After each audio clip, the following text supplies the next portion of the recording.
Como parte de la clase 2 vamos a ver algunos conceptos relacionados con la turbulencia.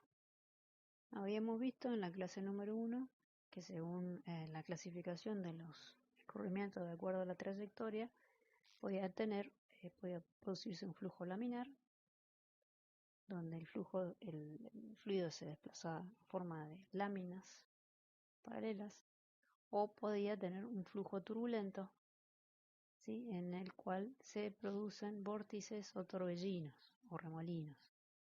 Y tenemos que hablar de escalas de turbulencia. La turbulencia es producida en el viento natural, tiene su origen en los movimientos circulatorios de la atmósfera causados por las transformaciones termodinámicas y por la rugosidad superficial, que está constituido por todos los obstáculos naturales o construcciones del hombre, ¿sí?, árboles, bosques, montañas, edificaciones, etc.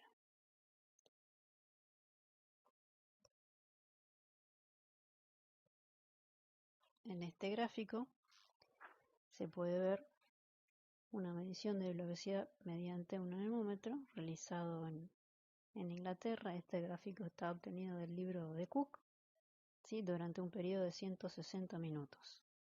En la figura A se ve el registro original con velocidad de v que varían alrededor de 8 metros sobre segundo. En la figura B, la velocidad media que se obtuvo pasando v por un filtro para que no se incluya la turbulencia. Y en la figura C, la velocidad fluctuante sola, pero medida por la relación v sobre la velocidad media.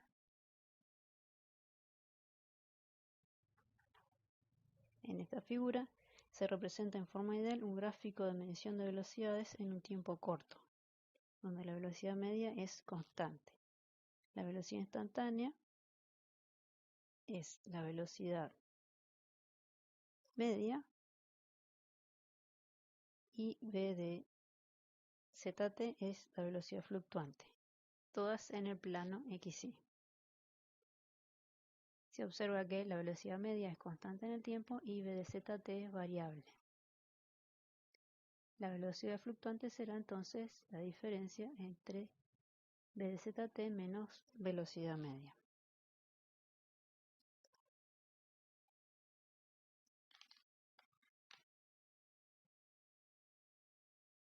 Blessman en su libro considera un vector velocidad media función del vector posición r y componentes variables, que son las fluctuaciones, según tres ejes coordenados rectangulares.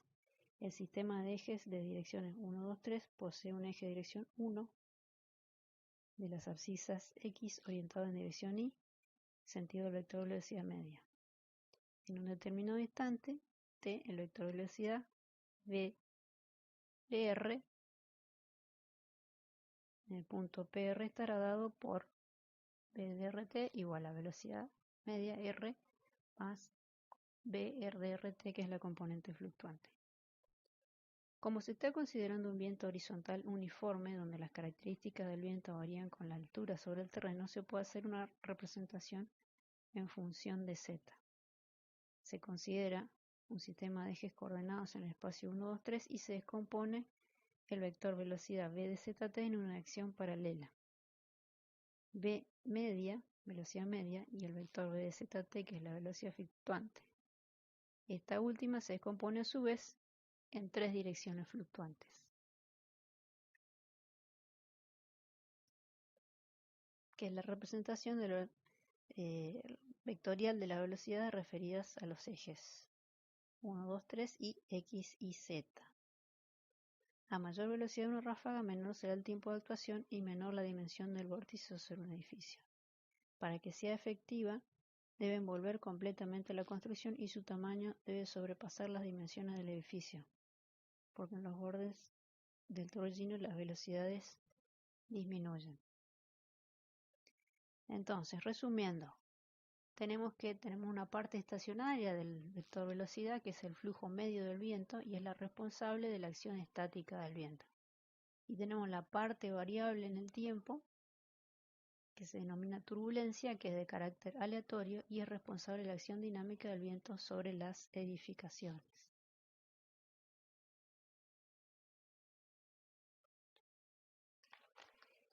En este gráfico vemos una representación, ¿sí?, de las escalas de turbulencia, ¿sí? Debido a la rugosidad del terreno, dijimos, se forman remolinos o vórtices que perturban el flujo laminar y lo transforman en turbulento. Estos remolinos tienen tamaños entre 1 milímetro y la altura gradiente.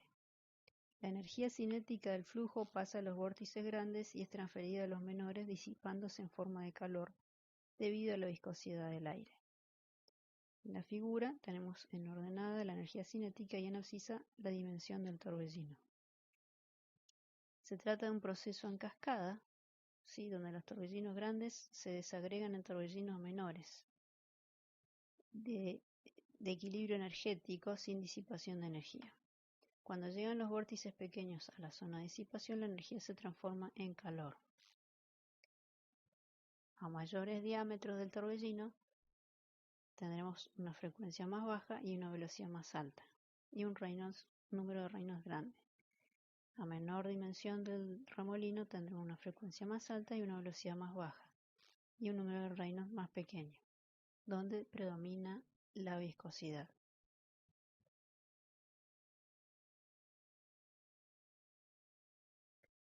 Veremos ahora el concepto de capa límite. Este concepto fue introducido en un artículo escrito por Ludwig Prandtl en 1904.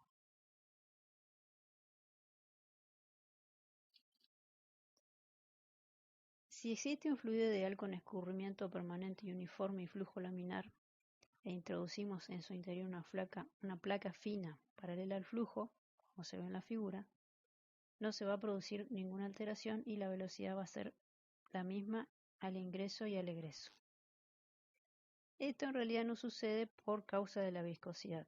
Donde el fluido contacta la placa barlovento, aparecen esfuerzos tangenciales. A una distancia sotavento, cuando desaparece la influencia de la placa, el diagrama de velocidad vuelve a ser rectangular. Si se analiza una placa con borde biselado para evitar fenómenos locales en el extremo, se puede constatar que aparecen 3 zonas diferenciadas, de flujo laminar, de transición y de flujo turbulento. Vamos a ver ahora,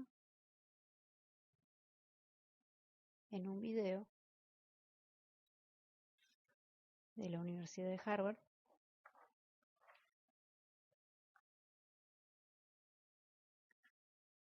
algunos aspectos de la capa límite.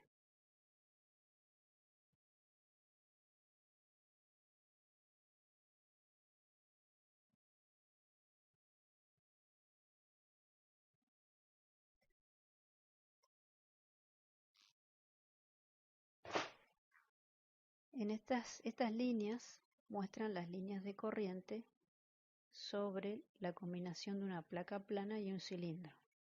Si el fluido no tuviera viscosidad, pero cuando el fluido es real, como el que fluye alrededor de la misma figura, el flujo es diferente. La capa límite son delgadas capas de fluido en las cuales la viscosidad afecta el flujo y se forman a lo largo de la superficie del objeto.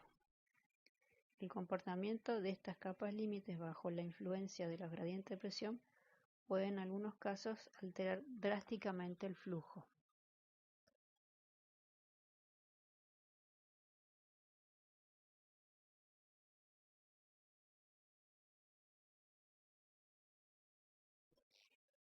Para entender cómo las fuerzas viscosas pueden influenciar el flujo, deberemos mirar qué causa la formación de la capa límite, cómo crecen, cómo responden al gradiente de presión y la diferencia en comportamiento entre las capas laminares y turbulentas.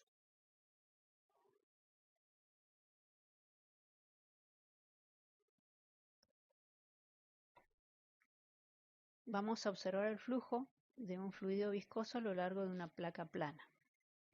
Estas líneas de agua que fluyen en un canal se hacen visibles con burbujas de hidrógeno generadas por electrólisis. El flujo es uniforme y laminar. Se puede ver por el perfil de velocidades que el flujo está libre de vorticidad y sin obstrucciones. Ahora vemos el flujo sobre una placa. El flujo es bidimensional y laminar.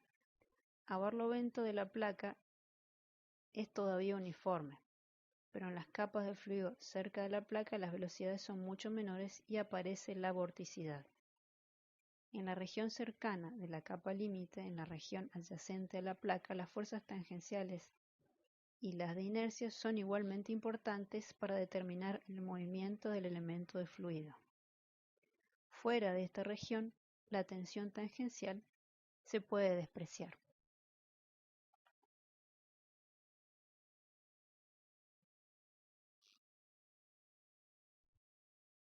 El espesor de la capa límite se incrementa a lo largo de la longitud de la placa. La desaceleración del fluido se transfiere de una capa de fluido a la otra por la viscosidad. Moviendo la cámara a lo largo de la corriente, permite tener una mejor vista del crecimiento de la capa límite. La velocidad a lo largo de la capa límite es menor que la presente en la corriente libre. No hay deslizamiento entre la placa y la capa de fluido, pues están inmediatamente adyacentes.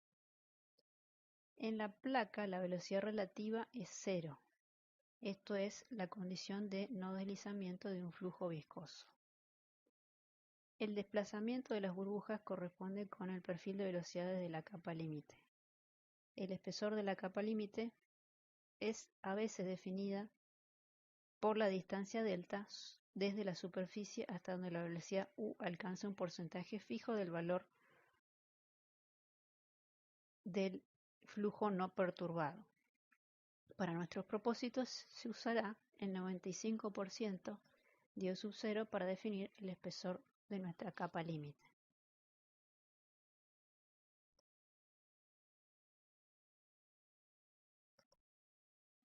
El gradiente de la velocidad normal a la pared delta U sobre delta I por la viscosidad mu es la tensión tangencial tau. Cuanto mayor sea el gradiente de velocidad normal a la pared, mayor serán las tensiones tangenciales en la parte inicial de la placa. El gradiente de velocidad es bastante grande y corriente abajo es menor.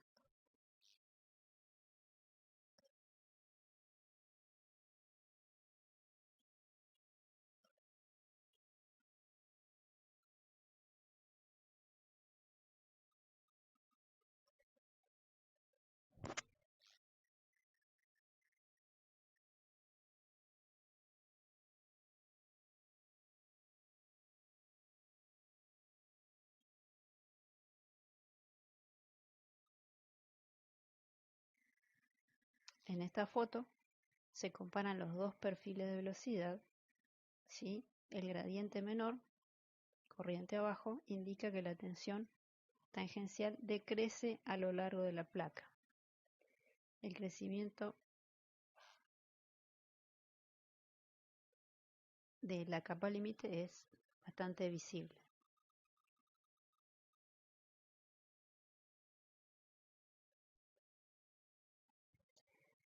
Como veníamos diciendo, entonces podemos dibujar el contorno de la capa límite definiendo tres zonas que puede tener a su vez la capa límite, que es una zona laminar, una zona de transición y una zona turbulenta.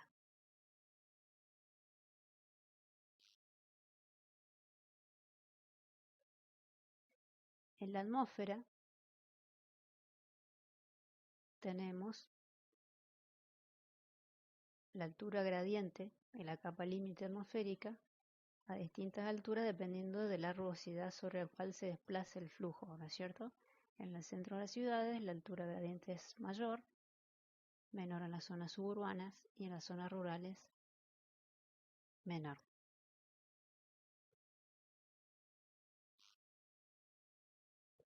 Esto está reflejado en el coeficiente kz de la tabla 5 del reglamento, donde ZG es la altura gradiente de la capa límite atmosférica.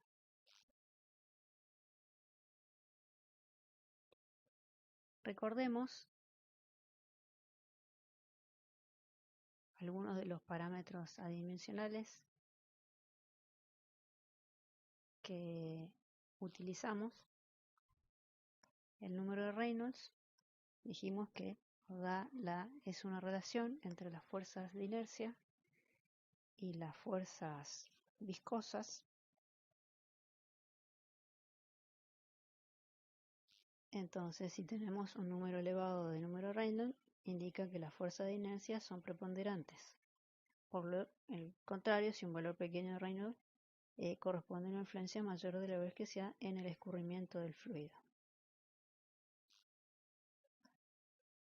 Los valores usuales de referencia para determinar los regímenes de escurrimiento son menores a 2000 régimen laminar, entre 2000 y 4000 régimen de transición y mayor a 4000 turbulento. Otros parámetros adimensionales que son importantes de tener en cuenta es el número de Mach, que es la relación entre la velocidad del viento y la velocidad del sonido, que son aproximadamente 300 metros sobre segundo. Y otro número adimensional es el número de Strouhal, que nos da la relación entre el periodo del flujo del aire y el periodo de una oscilación en la frecuencia n. O también se puede decir que es la relación entre las fuerzas de inercia debido a la aceleración local del flujo y las fuerzas de inercia debido a la aceleración convectiva. ¿Sí? Se usa para describir el comportamiento en flujos oscilantes, como torres o chimeneas, por ejemplo.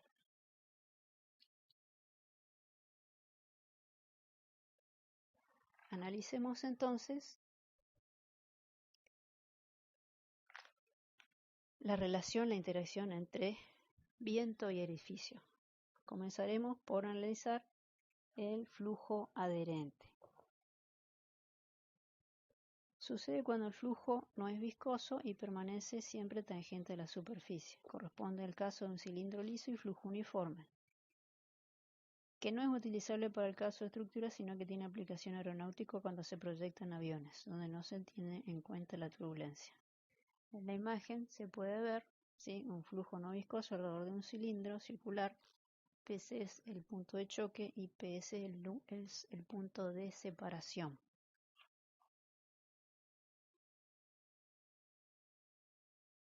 Vemos que el flujo que choca a Barlovento lo rodea y tiende a converger a PS continuando la línea recta sin producirse turbulencia.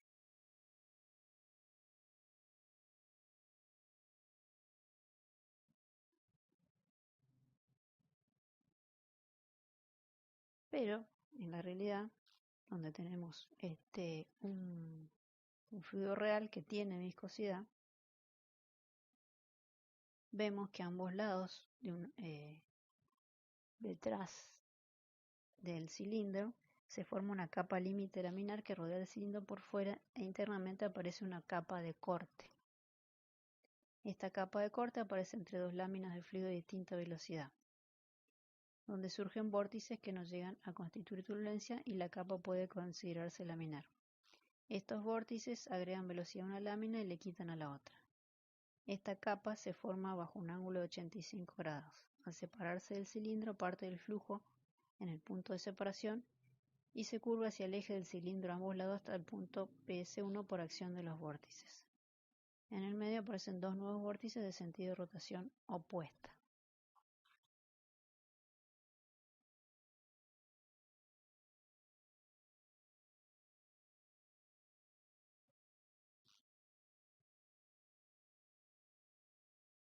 En el caso de cilindros largos de sección constante, pueden llegar a empezar a desequilibrarse los vórtices internos y puede suceder que crezca la velocidad de A, del vórtice A. El vórtice B ocupa el lugar de A, que se aleja, formándose un nuevo vórtice C.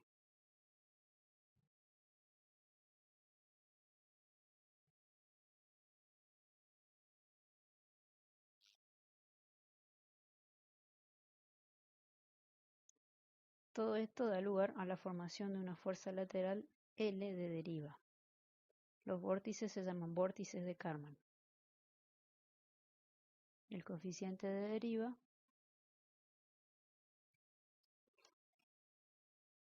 es, como se ha visto en la filmina anterior, Cl es igual a Cn por seno de 2pi por nt.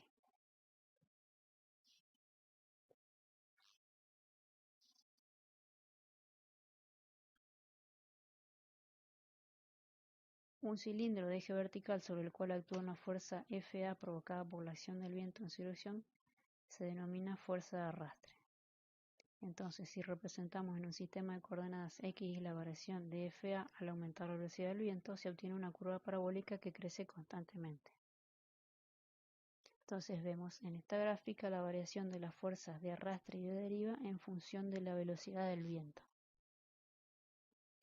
Por efecto de los vórtices de Karman aparece una fuerza transversal L, llamada fuerza de deriva, cuya variación con la velocidad toma la forma de una campana dentro del régimen subcrítico donde el flujo es laminar. Se ve entonces que para velocidades bajas se obtiene un valor máximo de L. La correspondiente velocidad se llama velocidad crítica, cuyo valor se puede obtener a partir del número de Strouhal. Recordamos que en el número de Strouhal tenemos una frecuencia de la estructura, D es la dimensión característica en general del diámetro, sobre la velocidad crítica. El número de Strouhal varía de entre 0,20 a 0,30.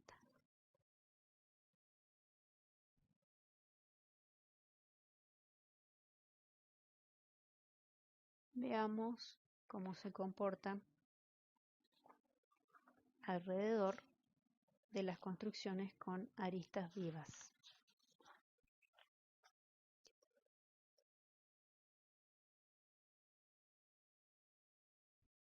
En la figura se producen los puntos de separación en los puntos 1 y 3 y se forma la capa de corte a sotavento con la aparición de vórtices.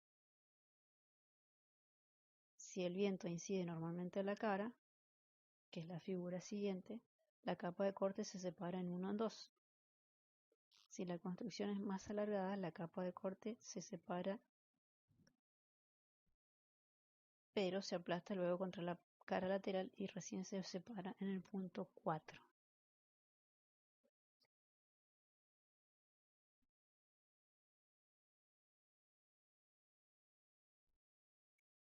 En la figura de la cubierta a dos aguas, la inclinación del techo es de 30 grados y se produce succión a barlovento.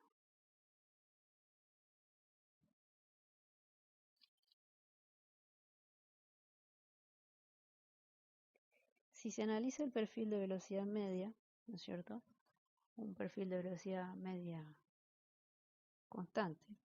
En la cara barlovento de un edificio, si el flujo fuera uniforme, la presión dinámica sería constante, como se puede ver en la imagen B.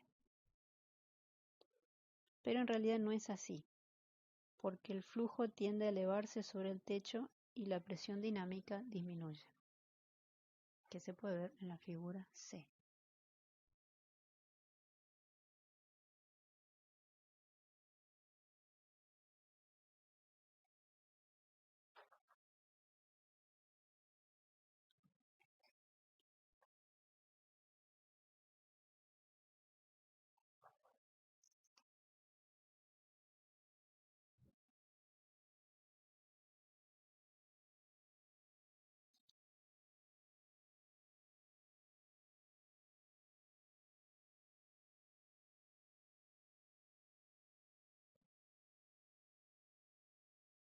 En la figura inferior podemos ver el efecto de las presiones de un perfil de capa límite.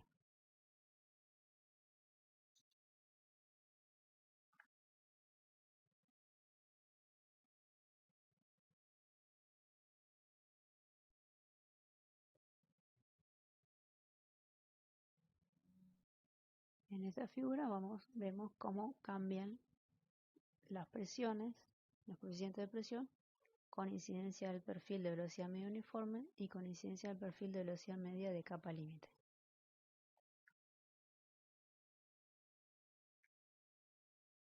Nuevamente, acá podemos ver, contrastar la diferencia que existe, ¿sí?, en la forma que adquieren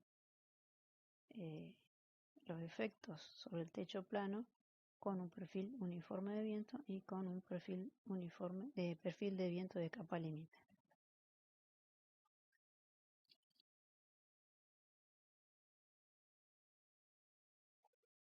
Entonces, por efecto de la viscosidad, estamos viendo que se produce un desprendimiento, separación del flujo en determinados puntos dependiendo de la geometría de la edificación, ¿sí? Acá podemos ver efectos laterales sobre edificios prismáticos, ¿sí? Tenemos dos efectos cerca del techo, el flujo se separa de la arista y en la parte inferior forma un remolino que incrementa la velocidad y produce succión.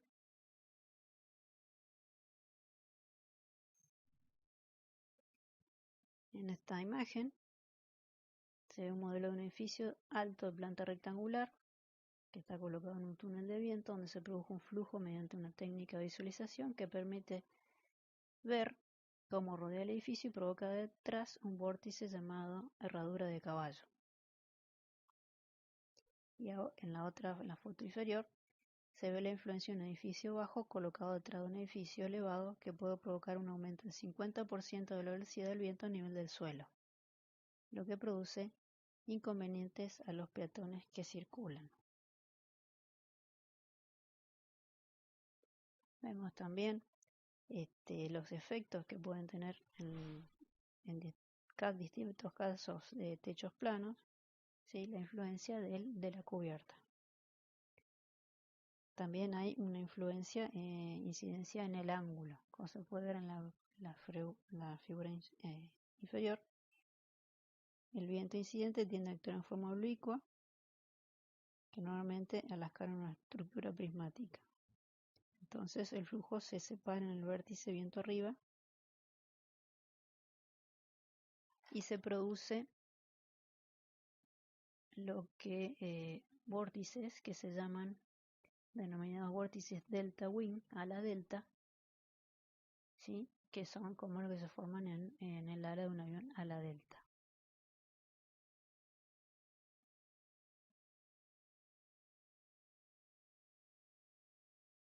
Entonces, por la turbulencia del viento, se pueden producir distintos efectos de sotavento, como dijimos, dependiendo de la geometría de la estructura y la velocidad del viento, que vemos esquematizados en estas figuras, en estos gráficos.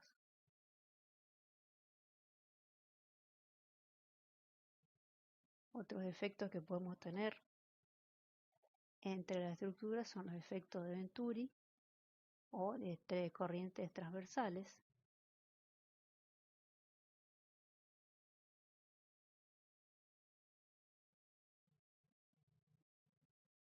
Efectos de vecindad.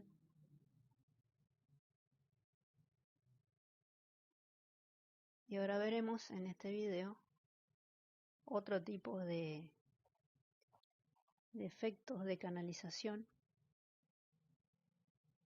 debido a la turbulencia del viento.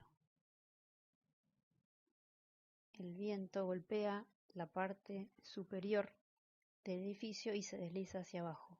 Cuando en su camino el viento es detenido por un edificio, se desliza hacia abajo por la fachada golpeando el suelo y causa un vértice a nivel del suelo.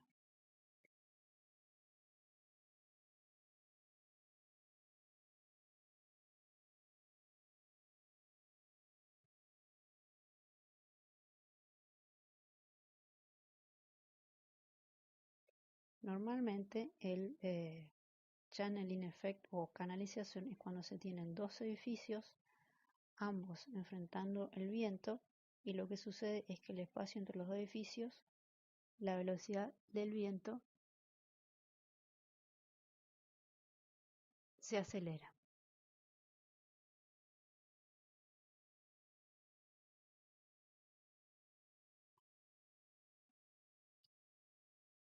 Luego tenemos otro efecto que se puede producir, que es el corner vortex o vórtice de esquina, cuando el viento se acelera alrededor de las esquinas, las aristas vivas de los edificios. Sucede frecuentemente en ciudades como Toronto, donde hay muchos edificios prismáticos. Las condiciones a veces se vuelven muy incómodas para los transeúntes, hasta el punto que deben poner cuerdas para que puedan cruzar las calles, como se puede ver en las imágenes del video.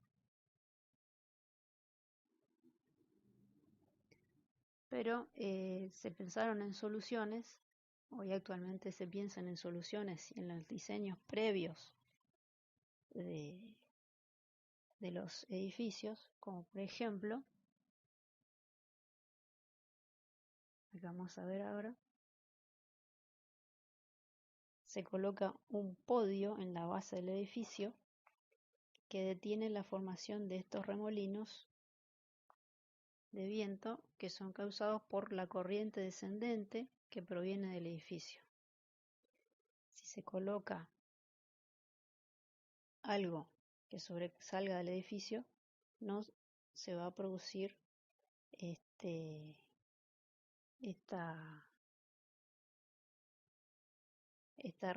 se redirecciona la velocidad del viento.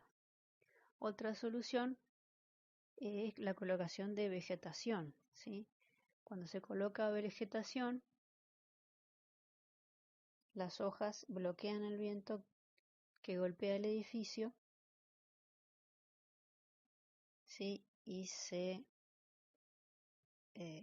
coloca de tal manera que se reduce la velocidad del viento, transformándolo en una leve brisa. ¿Sí? Entonces podemos ver que debido a la turbulencia tenemos distintos efectos, como tener distintos efectos de vecindad, como se puede ver en esta animación, distintos efectos de vecindad debido a la turbulencia.